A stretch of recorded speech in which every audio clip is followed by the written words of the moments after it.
3 patrol cars blocked my driveway at 6 a.m. My twin daughters froze on the porch, watching in terror. Across the street, my neighbor smiled and told police I was using military intimidation. She was wrong, because that phone call didn't get me arrested. It summoned her straight into my command office. The morning air was still cool, the kind that usually carries the smell of fresh coffee and cut grass. Instead, it carried the low hum of idling engines and the unmistakable weight of authority pressing into my front yard. Red and blue lights washed over the garage door, over the bicycles leaned against the fence, over the chalk drawings my kids had left from the night before. My daughters stood shoulder to shoulder on the porch. They didn't cry, they didn't speak. They just watched, wide-eyed, trying to understand why police cars were blocking their father from leaving his own home. Across the street, my neighbor held her phone like a badge. She didn't look frightened, she looked satisfied. One officer stepped forward, his hand resting lightly on his belt, his voice careful and rehearsed. "Sir, we received a complaint about threatening behavior. Threatening, for parking in my own driveway." I nodded, I listened. I did what years of training had taught me to do when situations escalated for no good reason. I stayed calm, I answered questions, I kept my hands visible, I gave my name. Behind the officers, my neighbor wore that tight, practiced smile, the kind people wear when they think the system is finally working in their favor. What she couldn't see, what she didn't understand, was that this wasn't the end of anything. It was the beginning. And sometimes, a phone call meant to humiliate a man in his own driveway does the exact opposite. It becomes the reason you are summoned, very formally, into a command office. Only this time, you're on the wrong side of the desk. People hear the word commander and imagine shouting, orders, a man who fills a room by force of rank. That's not who I am at home. At home, I'm the guy who wakes up before sunrise to make coffee strong enough to cut through the fog of a long night. I'm the one who checks the locks before bed, not because I'm afraid, but because habit is a kind of comfort. I'm a father first, a son second. Everything else comes after. I've spent more than 2 decades in uniform. Enough years to learn that authority doesn't come from volume. It comes from steadiness, from showing up when it matters, from keeping your word when nobody's watching. I've stood in places most people only see on the evening news. Places where the air smells like dust and diesel and fear. Places where the wrong decision costs lives. Those experiences change you, but not in the way people assume. They don't make you loud. They make you careful. They make you value quiet mornings and ordinary routines. They make you protect the small, fragile things that remind you why you go to work in the first place, like family. My twin daughters were 10 that year, old enough to notice when something isn't right, old enough to read faces. They didn't need explanations. They just needed consistency. Breakfast at the same time, backpacks by the door. A dad who didn't flinch when the world outside the house started acting strange. My wife was away on official travel, the kind of travel that keeps you awake at night, even when you trust the system, because distance has a way of amplifying worry. We talked when we could. Short calls, familiar reassurances. Everything's fine. The kind of lie you tell gently, so it sounds like the truth. And then there was my father, 73 years old, a Vietnam veteran, a man who once carried responsibility the hard way, and now carried confusion he didn't ask for. Some days he remembered everything. Some days he remembered nothing. The days that hurt the most were the ones where he looked at me just a second too long, searching for a name he knew he should know. But every morning, every single morning, he'd perk up when he heard my voice. Something about the cadence, the tone, the way I spoke when I was getting ready for the day, it cut through the haze in his mind like a familiar song. He'd sit at the kitchen table, hands wrapped around a mug of coffee, and for a few minutes, he was back. Back in a time when duty meant something clear, when right and wrong were still sharp around the edges. That house wasn't just a place we lived, it was an anchor. And anchors matter when everything else feels like it's drifting. That's why what happened in the driveway mattered more than a parking space, more than an HOA rule, more than a neighbor with too much time and a phone full of authority she didn't earn. Because when you threaten a man's home, you're not challenging his patience, you're challenging his purpose. I didn't move into that neighborhood looking for conflict. I didn't expect special treatment. I didn't assume respect because of a title or a uniform. I believed, maybe foolishly, that if you minded your business, treated people fairly, and showed up for your community, that would be enough. For a long time, it was. Until one person decided that peace was optional. That control mattered more than decency. That paperwork could do what confrontation couldn't. And that was the moment. Long before the police cars, long before the reports and the meetings, when a quiet life started to turn into something else. Something deliberate, something personal. Karen moved in 6 months before everything went sideways. At first, she was just another new face on the street, a wave from across the road, a polite smile that didn't quite reach her eyes. The kind of neighbor you nod to, exchange small talk with, and then forget about as you go on with your day. She lived directly across from us. That mattered more than I realized at the time. Karen drove a white SUV that always sat in her driveway at the exact same angle, every single day. Her lawn was trimmed with surgical precision. No weeds, no stray leaves. The place looked less like a home and more like a display model, something meant to be judged rather than lived in. She introduced herself within the first week, friendly enough, asked where we were from, asked how long we planned to stay. That second question stuck with me. Most people ask how you like the neighborhood, or whether the schools are good. Karen wanted to know our timeline. I told her the truth. We'd been there for years. We weren't going anywhere. She smiled. Again, that tight smile. "Oh," she said. "Military families usually don't stay long." It didn't sound curious. It sounded conclusive. Karen made a point of mentioning her role on the HOA board early on. Treasurer, she said, like it was a credential rather than a volunteer position. She talked about rules the way some people talk about laws of nature, unchangeable, unquestionable, and enforced for your own good. I nodded. I listened. I didn't argue. Years in uniform teach you something simple. Not every hill is worth standing on. At first, the comments were subtle, little observations tossed into casual conversation. It must be hard for kids moving around all the time, or I worry about stability in neighborhoods with too many temporary residents. Always said with a soft voice, always wrapped in concern. But concern has a way of curdling when it's not sincere. I started noticing patterns. Karen was always outside when we were, not obviously following us, just appearing, watering her lawn when the kids came home from school, checking her mail when I backed the truck into the driveway, standing at her window during evening walks, phone in hand, screen glowing, watching. She spoke often about property values, about appearances, about maintaining standards. She said those words a lot. Standards. As if people were measurements rather than neighbors. One afternoon, she commented on my truck. "That's a big vehicle for a residential street," she said, glancing at it the way someone looks at clutter. "It feels aggressive." Aggressive. I'd heard that word before, usually from people who confuse quiet confidence with threat. I told her it was just a pickup truck. I used it for work, for errands, for hauling the things a family needs when life actually happens. She nodded, but her eyes didn't move. They stayed fixed on the truck, calculating. Later, I learned her husband had recently been passed over for a significant contract tied to the base. A maintenance deal worth more money than most people see in a lifetime. She never mentioned it directly, but resentment has a way of leaking out. To her, I wasn't just a neighbor. I was a reminder of the system that had rejected them. I was the uniform that had said no. After that, the comments sharpened. "I don't understand why military families need special accommodations," she said once, out of nowhere. "Civilians follow the rules. Everyone should." I told her we did follow the rules. She smiled again. "That's what we're here to make sure of." The shift was subtle, but it was there. Conversations became inspections. Questions became notes. Friendly waves turned into measured stares. Karen wasn't loud. She wasn't emotional. She didn't rant or threaten. She observed. She documented. She believed, truly believed, that order was something she had the right to impose. That authority was something you claimed by persistence, not earned by trust. I didn't confront her. I didn't escalate. I didn't give her what she wanted. I went on living my life. Looking back, that's what bothered her most. Because people who crave control don't hate chaos. They hate independence.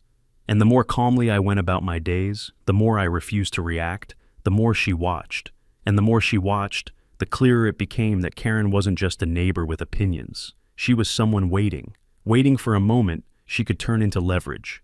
waiting for a reason to use the system she loved so much.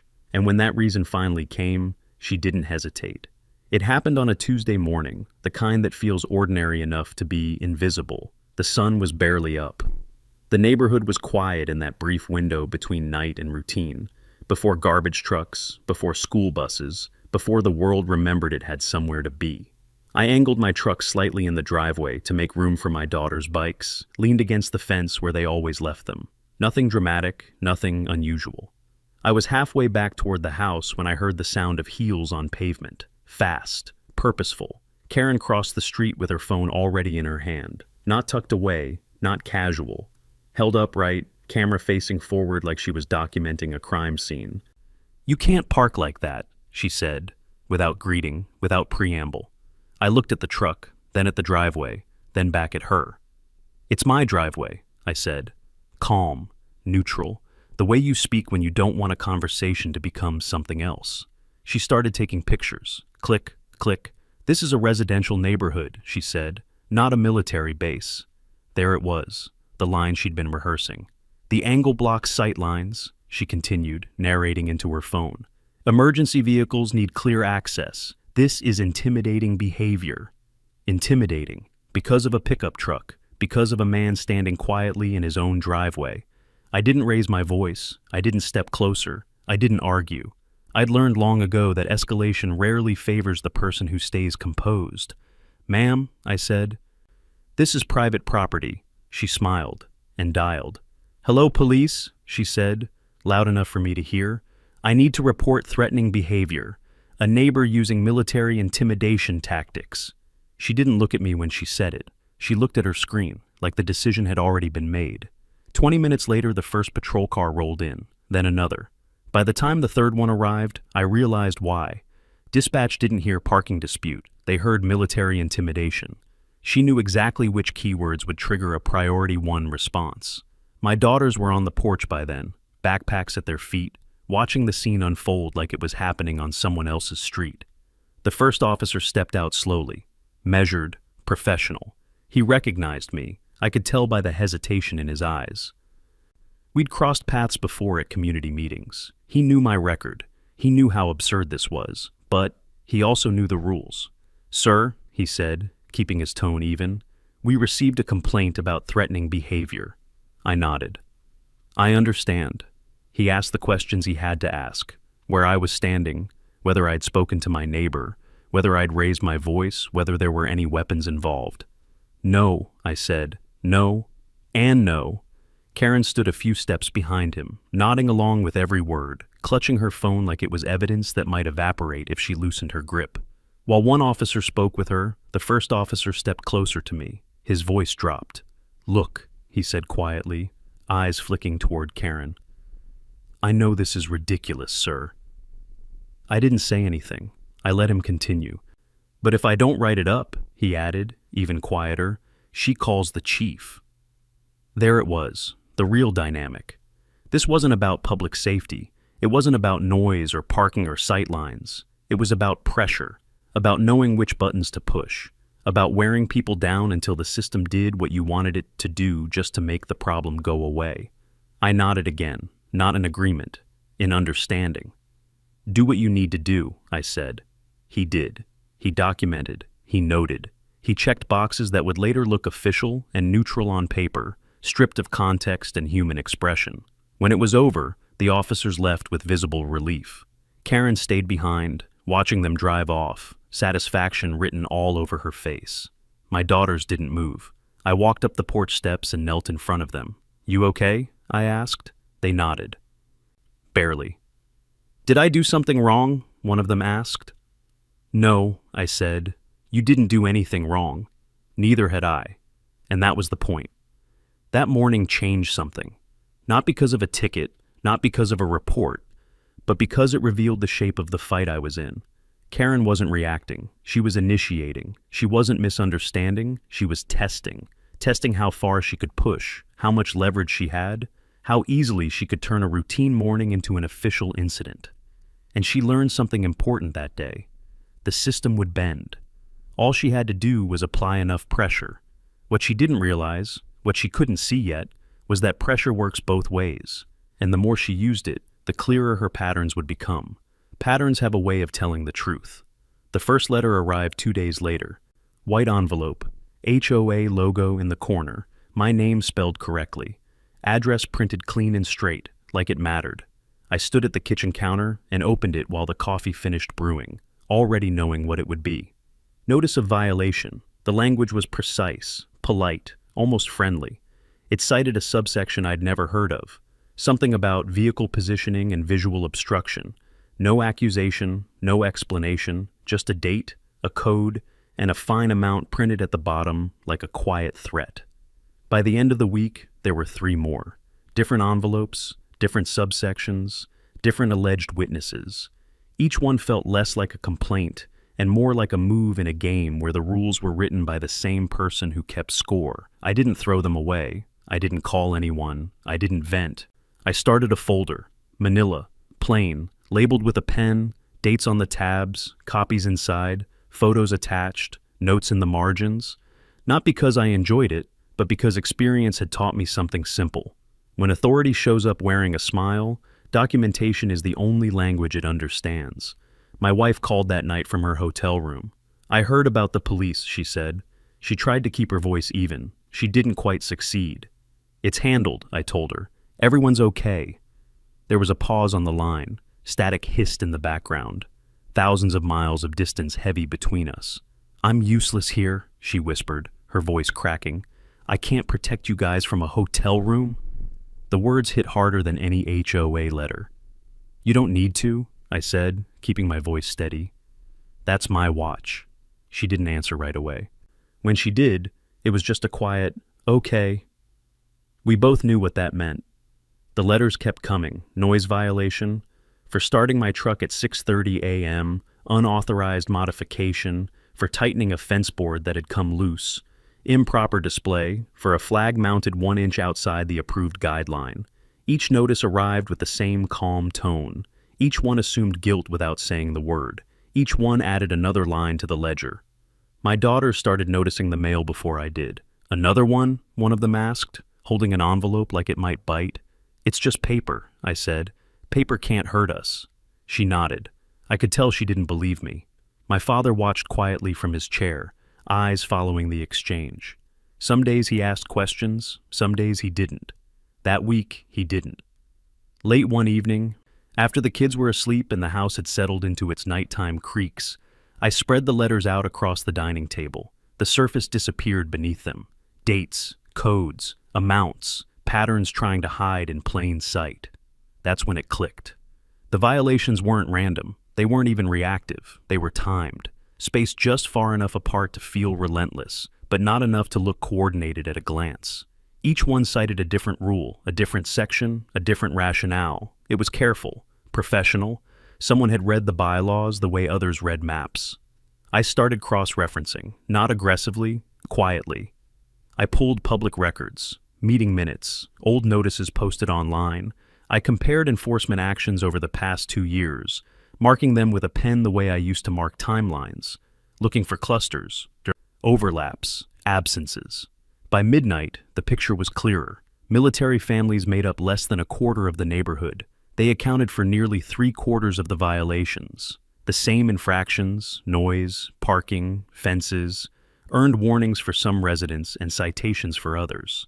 Names repeated, addresses clustered, patterns emerging where randomness was supposed to live.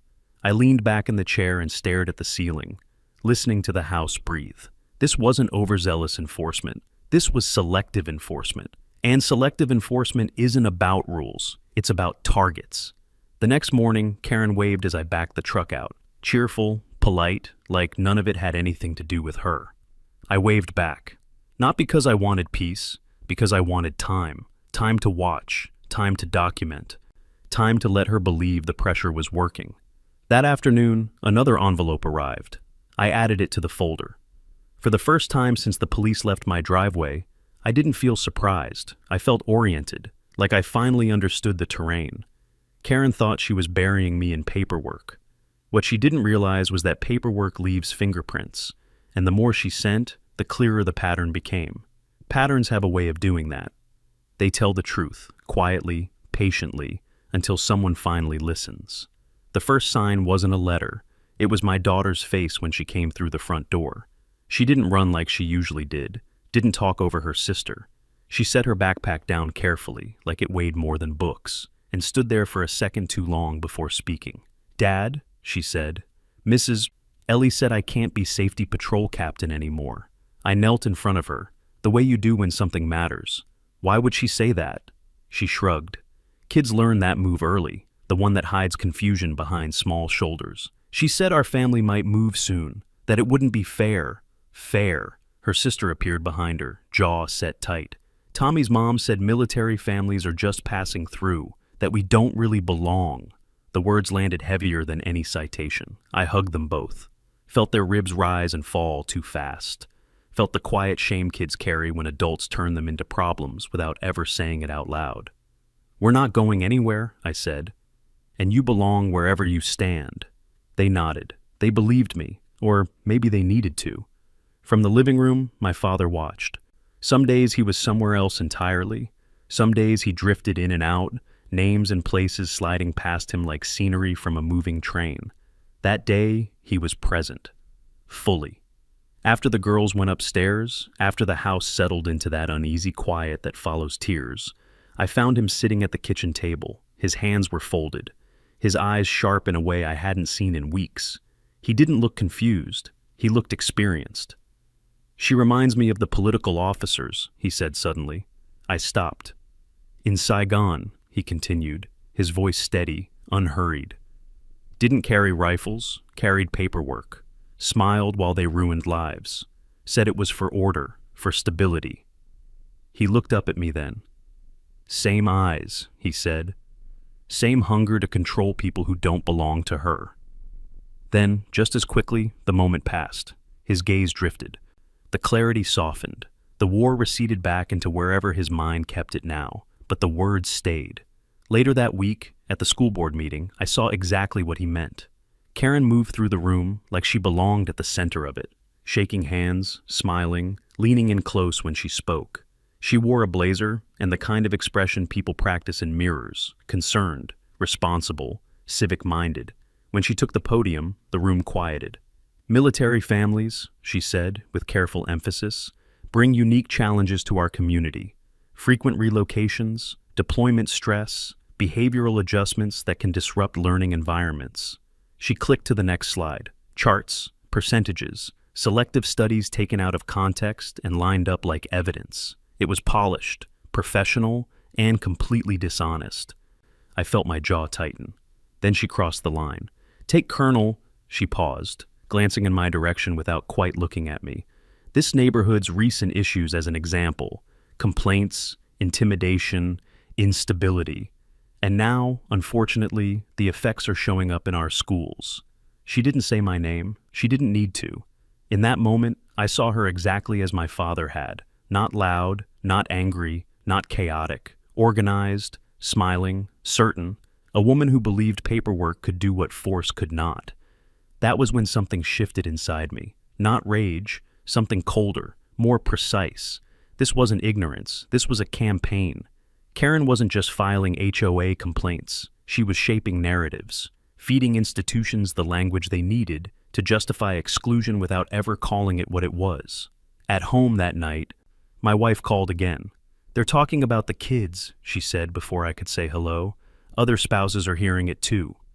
"How many?" I asked. "Enough." I closed my eyes and let the silence stretch. "Okay," I said finally. "Then it's time." "For what?" she asked. "For me to stop pretending this will burn out on its own." I hung up and opened the folder. The manila one was thick now. Letters, dates, notes, and something else I hadn't paid enough attention to yet. Meeting minutes, attendance lists, names that kept reappearing in different places at different times. HOA, school, committees, connections. I added a new tab and wrote a word across it in block letters. Children. Because once someone is willing to use kids as leverage, there's no misunderstanding left. No benefit of the doubt. No room for patience. That was the night I stopped asking why this was happening and started asking how it was coordinated, how information was moving, how the same language kept showing up in different mouths. Karen thought she was applying pressure where it hurt. She was right. She just misjudged what happens when you push a parent far enough, especially one who knows how to read patterns. And patterns, once you start really looking, don't just tell you what is happening, they tell you who is behind it. The house was quiet in that deep late-night way that only comes after everyone else has gone to sleep. No cartoons murmuring from the living room, no footsteps overhead, just the soft hum of the refrigerator and the ticking of the wall clock marking time like it always had, indifferent to whatever was happening inside the people who lived beneath it. I opened my laptop at the dining table and pulled the folder closer. Not the manila one, the digital one. I wasn't looking for proof yet. Proof implies doubt. What I was looking for was structure, organization, the kind of order people create when they believe they're being careful. HOA boards are required to keep records, minutes, violation logs, correspondence. Most of it is boring, redundant, forgotten the moment it's filed. But bureaucracy has a blind spot. It assumes nobody will ever read everything. I did. I started with meeting minutes from the past 2 years, downloaded them, lined them up by date, cross-referenced attendance lists with voting records. Names began to repeat, not randomly, consistently. Then I found the shared drive. It wasn't hidden. It didn't need to be. It sat behind a login that most residents never bothered to request because, frankly, most people don't expect to be targeted by their own neighborhood. Inside were folders labeled by year. Inside those, subfolders. One of them stopped me cold. Compliance monitoring. I clicked. The file inside was an Excel spreadsheet.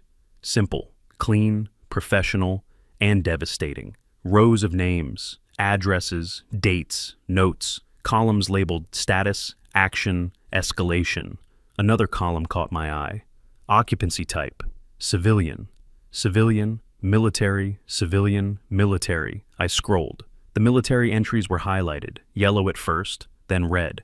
Next to my address, a note read, persistent non-compliance. Recommend pressure escalation. My hands didn't shake. Not yet. I opened another tab. School liaison notes? That one wasn't supposed to exist. It contained dates of meetings, names of committee members, and shorthand phrases that looked harmless until you read them together. Leadership instability, relocation risk, community continuity concerns. Next to my daughter's name was a single line that felt like a punch to the chest. Target to remove. Not review, not reconsider, remove.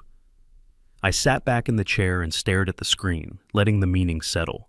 This wasn't enforcement. This wasn't bias. This was planning. I moved methodically after that, saved copies, took screenshots, downloaded metadata, checked timestamps, user accounts, edit histories.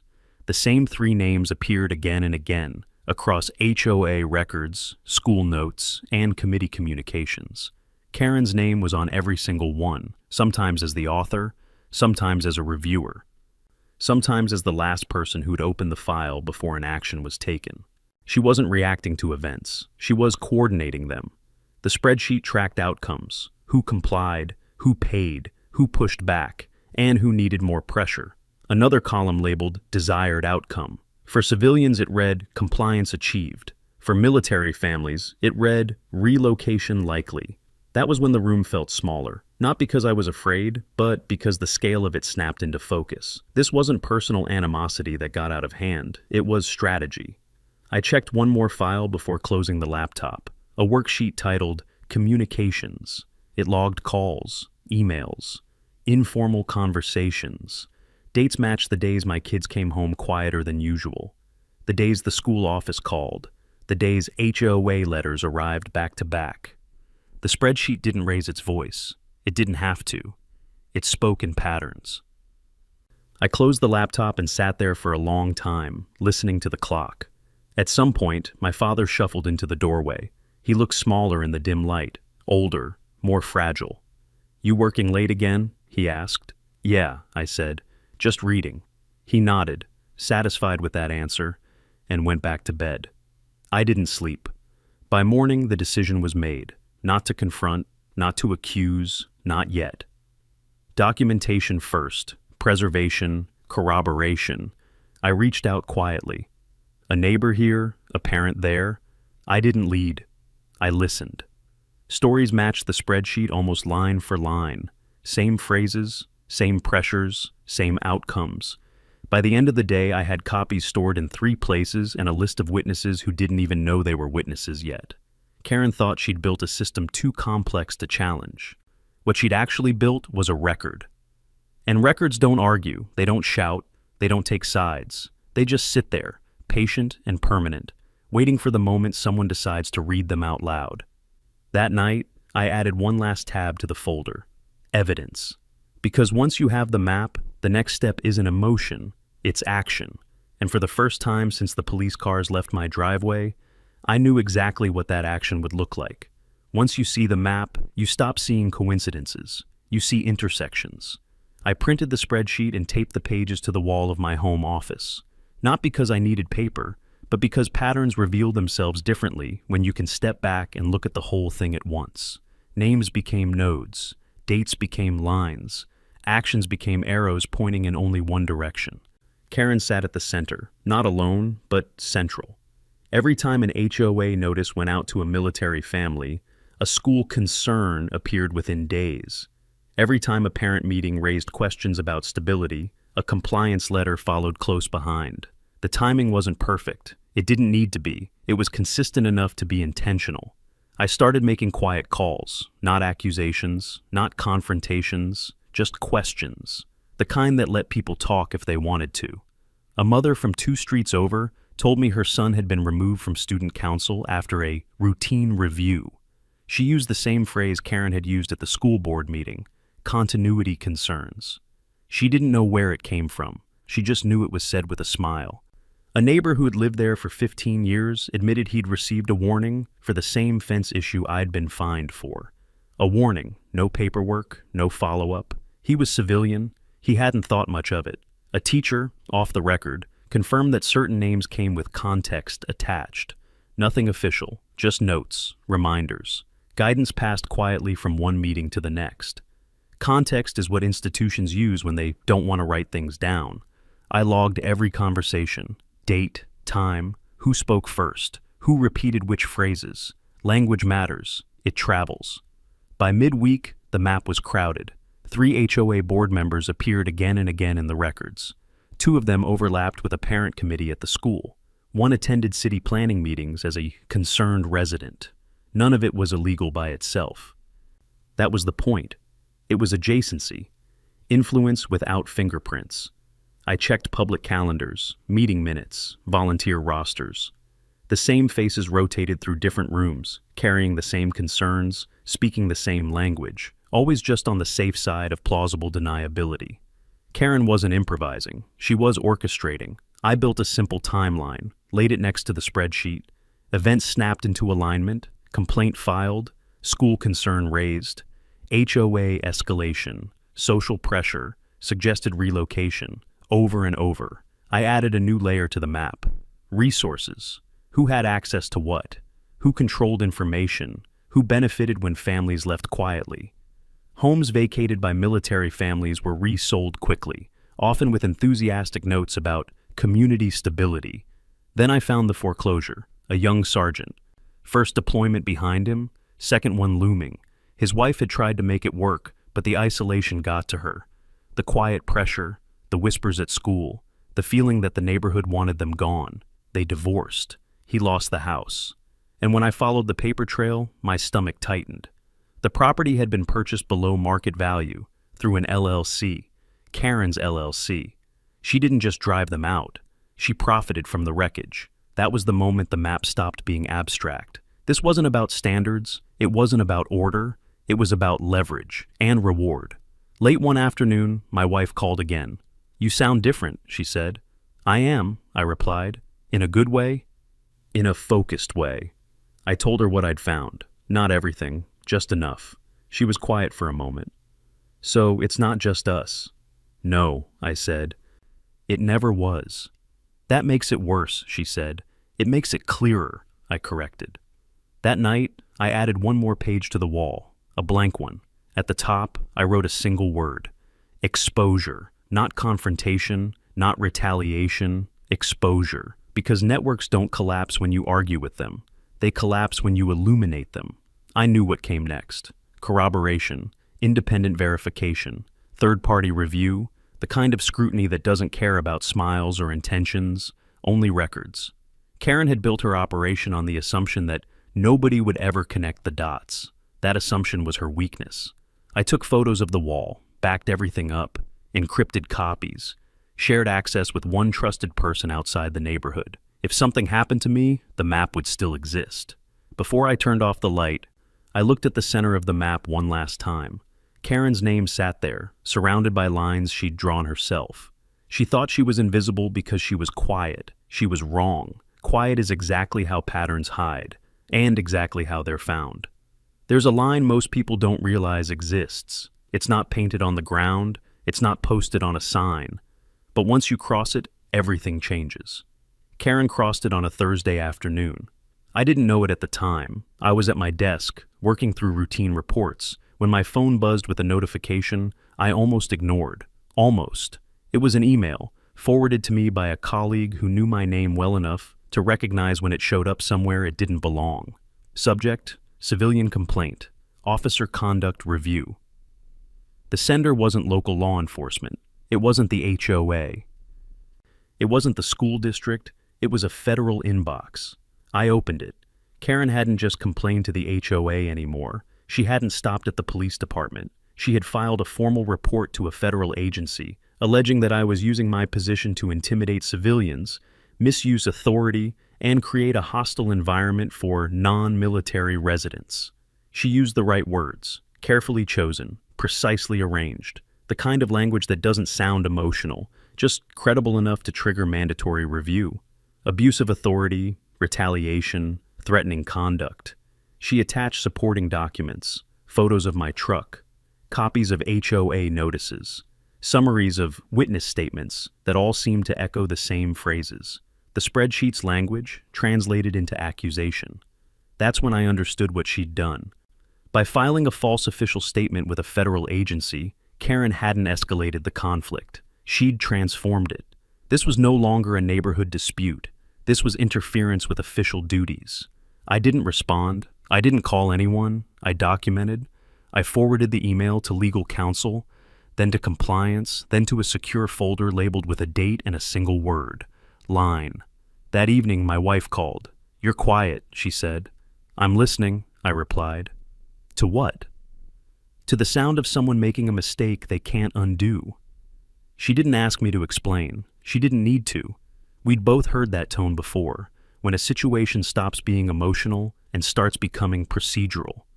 The next morning, I received a call from an unfamiliar number. "Colonel," the voice said, measured and professional, "this is Lieutenant Colonel Webb from Base Security. We need to speak with you regarding a civilian report that crossed our desk." I told her I was available. She didn't ask for details. She didn't accuse. She didn't reassure. She just said, "Bring whatever documentation you have." I brought everything. The HOA letters, the spreadsheet, the network map, the foreclosure records, the recordings, the timestamps. We sat in a quiet room with no windows and good acoustics, the kind of place where words don't echo because they don't need to.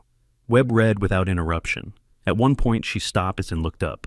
"Did this individual submit this complaint directly?" "Yes," I said. "And the allegations are false?" "Yes." She nodded once, made a note, continued reading. When she finished, she leaned back slightly. "By submitting knowingly false statements to a federal entity," she said, "this individual may have exposed herself to serious consequences." She didn't raise her voice. She didn't need to. "This changes jurisdiction," she continued. "It also changes who asks the questions." That afternoon, Karen doubled down. She sent follow-up emails, clarifications, addendums, each one sharper than the last, each one adding details that couldn't be substantiated, each one tightening the knot around her own position. She wasn't trying to correct the record. She was trying to control it. What she didn't realize, what people like her rarely do, is that federal systems don't respond well to manipulation. They respond to patterns, and hers was suddenly very clear. By Monday, the situation had formally shifted. The complaint was no longer being reviewed as a civilian grievance. It was being assessed as a potential false official statement. That meant documentation mattered more than intention, evidence more than narrative. Karen had assumed the uniform worked like a shield. She was wrong. It works like a lens. It magnifies everything, especially lies. Late that night, I stood in my kitchen and stared at the wall, where the map still hung. Lines, names, arrows pointing inward. Karen had believed the system was a ladder, something you climb by stepping on others. She hadn't realized it was also a net, and she'd just wrapped it around herself. I didn't feel triumph. I felt responsibility. Because once the federal line is crossed, you don't get to walk away quietly. Not for your own sake, and not for the people who might come next if you do. The next step wouldn't be loud. It wouldn't be public. It would be formal. And it would come with a summons she never expected. The evidence didn't arrive with sirens. It arrived quietly. On a Tuesday afternoon, while I was reviewing routine paperwork, my security system sent a notification to my phone. Not an alert, not a warning, just a recording flagged as unusual audio. I almost ignored it. I shouldn't have. The camera faced the side of my driveway, the edge of the frame where sound mattered more than sight. Karen stood just beyond the lens, phone pressed to her ear, her back half turned. She didn't know the microphone picked up more than movement. Her voice was relaxed, confident. "This should be the final complaint we need," she said, as if discussing a grocery list.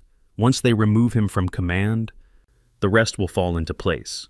A pause, a faint laugh. "These military families bring property values down," she continued. "They never stay.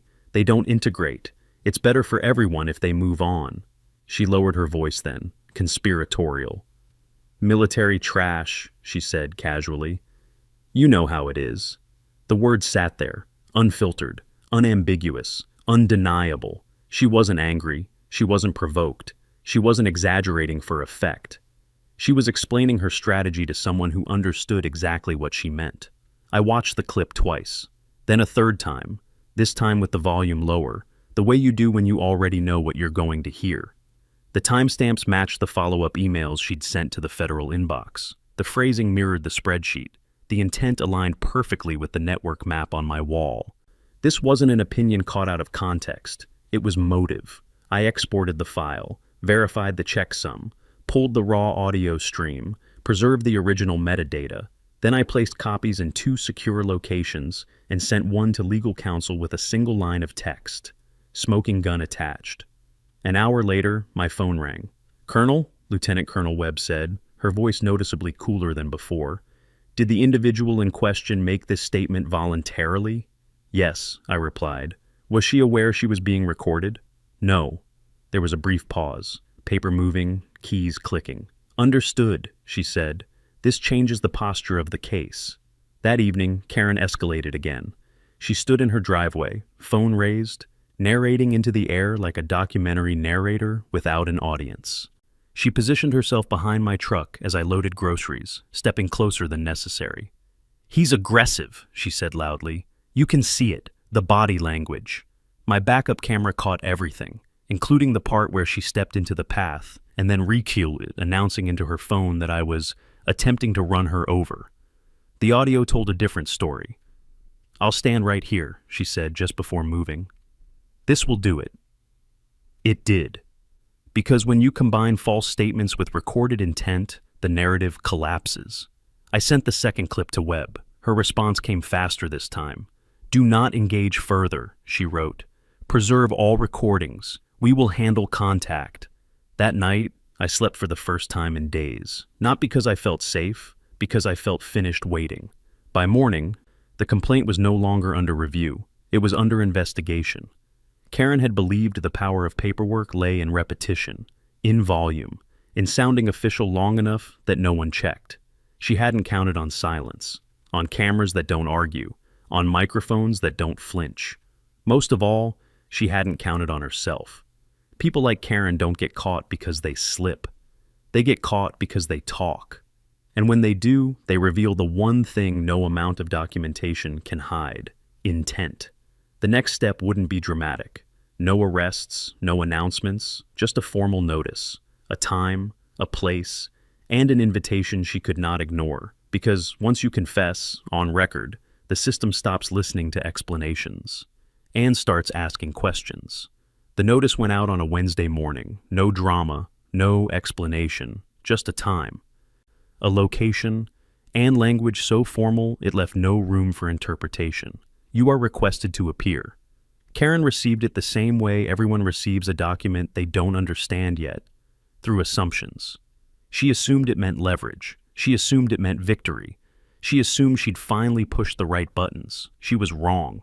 At 13:55 hours, her white SUV rolled through the front gate. Base security treated it like any other vehicle entering controlled space. Slow, methodical, thorough. The guard asked her to step out, open the trunk, unlock the back seat. Routine, unavoidable. I watched from my office window as she waited, arms crossed, irritation written across her posture. Civilians always underestimate how quiet military spaces are. There's no music, no chatter, just procedure. The conference room was already prepared.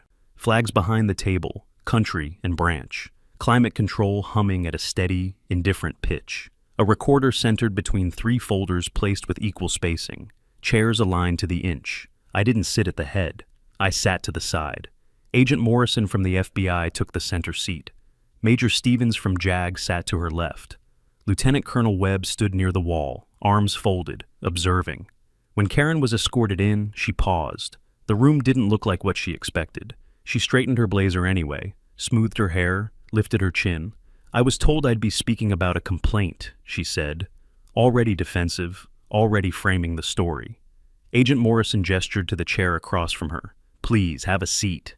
Karen sat. I said nothing. Silence is unsettling to people who rely on momentum. Agent Morrison slid a single sheet of paper across the table. Mrs. Ashford, she said calmly, this is the report you submitted to a federal agency alleging abuse of authority, intimidation, and misconduct. Karen glanced at it. Yes, that's correct. And you affirm that the statements contained within are accurate to the best of your knowledge? Absolutely. Morrison nodded. She didn't argue. She didn't challenge. She turned on the recorder. Let the record reflect that the witness affirms the accuracy of her prior statements. Then she opened the second folder. Now we'll play an audio recording captured on a private security system on the afternoon of March 12th. Karen frowned. I don't consent to... Morrison raised a hand. Consent is not required. This is evidence. She pressed a button. Karen's voice filled the room. This should be the final complaint we need. Once they remove him from command, the rest will fall into place. A pause. Military trash brings property values down. No echo, no distortion, just her voice. Unmistakable. Karen froze. Her mouth opened, then closed again. Her eyes flicked to me for the first time since she entered the room. I didn't react. Morrison stopped the recording. Mrs. Ashford, she said, can you explain this statement? Karen's composure cracked, not loudly, but visibly. A breath too shallow, a blink too fast. That's out of context, she said. I was frustrated. I was speaking generally. Morrison nodded and opened the third folder. Here is a spreadsheet authored and maintained by you, she said, turning the pages so Karen could see. It categorizes residents by military status. It tracks escalation. It lists target to remove. Karen's face drained of color. Major Stevens leaned forward slightly. You should know that systematic targeting of service members and their families may implicate federal protections. Karen laughed once. Too sharp. This is intimidation, she said. You can't treat civilians like criminals. Morrison didn't raise her voice. We're not. We're documenting. She slid one more page across the table. And here is the deed transfer for a property purchased by an LLC you control, following foreclosure of a military family after coordinated HOA and school pressure. Karen stared at the paper. Silence returned to the room, heavy and complete. She had arrived expecting spectacle. What she found was process. She finally looked at me. You did this, she said, bitterness breaking through. I met her eyes for the first time. No, I said evenly. You did. The words hung there, not as accusation, as fact. Agent Morrison closed the folders. Mrs. Ashford, she said, based on the evidence presented, this matter is now under federal investigation for false official statements, conspiracy, and civil rights violations. Karen stood abruptly. I want a lawyer. "Of course," Morrison replied. "You're free to retain one." She paused, then added, "You're also free to leave." Karen hesitated, confused by the absence of handcuffs, by the lack of shouting. She'd expected force. Instead, she'd been met with certainty. As she was escorted out, she looked back one last time, not defiant, not triumphant, just small. After the door closed, the room exhaled. Webb nodded once. Stevens gathered the files. Morrison stopped the recorder. "This is solid," she said. "We'll proceed." I stood, not relieved, resolved, because the summons wasn't the end. It was the beginning of consequences. Consequences don't arrive all at once. They arrive quietly. In envelopes, in phone calls returned later than expected, in meetings where the tone has changed and nobody needs to explain why. Within 72 hours, the HOA board suspended enforcement actions pending review. Within a week, Karen resigned her position for personal reasons. Within a month, the board itself was dissolved and replaced by an interim committee with outside oversight. No announcements, no apologies, just correction. The federal process moved the way it always does, methodically. Interviews, subpoenas, corroboration. The spreadsheet wasn't a theory anymore, it was evidence. The recordings weren't context-dependent. They were clear. The foreclosure records closed the loop. Karen's attorney called once. He didn't argue facts. He asked about scope. That told me everything. The settlement came later, restitution for affected families, civil penalties, restrictions on future involvement in housing governance, no dramatic courtroom scene, no victory speech. Justice doesn't need an audience. It needs permanence. My family felt the change before the paperwork finalized. The calls stopped. The notes stopped. The sideways looks faded. My daughters walked to school without scanning faces. Their laughter returned in full volume, the way it only does when kids believe the world has steadied again. Emma was reinstated, quietly, with an email that used the word oversight 3 times and error once. Sarah asked me one night if the police were coming back. "No," I told him, "not for us." He nodded, trusted it, went back to his homework. My father noticed the difference too. One morning, as he watered his tomatoes, he looked up at me with unexpected clarity. "That woman," he said, slow but certain, "she was like the political officers overseas. Same hunger, same smile." Then the fog returned. But I didn't forget the moment, because he was right. People like Karen don't see themselves as villains. They see themselves as organizers, correctors, necessary hands on levers they believe others are too timid to pull. What they don't understand is that paperwork doesn't make something clean. Intent does. My wife came home not long after. We didn't celebrate. We unpacked. We cooked. We sat on the porch and listened to the neighborhood settle into itself again. Stability isn't loud. It's reassuring. Weeks later, a letter arrived from a family I'd never met. They'd heard about what happened. They'd been dealing with something similar 2 towns over. "We didn't think anyone would take it seriously," the letter said. "Now we're documenting." That's how this spreads, not fear, confidence. Here's what I learned. Most systems don't fail because of bad rules. They fail because good people assume someone else will step in. They fail when silence feels safer than record keeping. When "it's not worth the trouble" becomes a habit. Karen counted on that. She assumed nobody would connect the dots. She assumed authority was loud and obvious. She assumed a uniform meant intimidation. She was wrong. Authority is quiet. It documents. It waits. And when necessary, it acts. The call she made that morning in my driveway was meant to humiliate, to assert control, to remind a neighbor that power belonged to her paperwork. Instead, it exposed her, not because of who I am, but because of what she chose to do. And sometimes, that's the lesson worth remembering. Hatred doesn't need shouting. Discrimination doesn't need signs. Abuse of power often hides behind forms, meetings, and smiles, but it always leaves a trail, and when someone finally follows it, patiently, carefully, without emotion, the truth doesn't need defending. It stands on its own. That's how this ended, not with anger, with clarity, and a neighborhood that learned something important the hard way. You can call the police on a man for parking in his own driveway.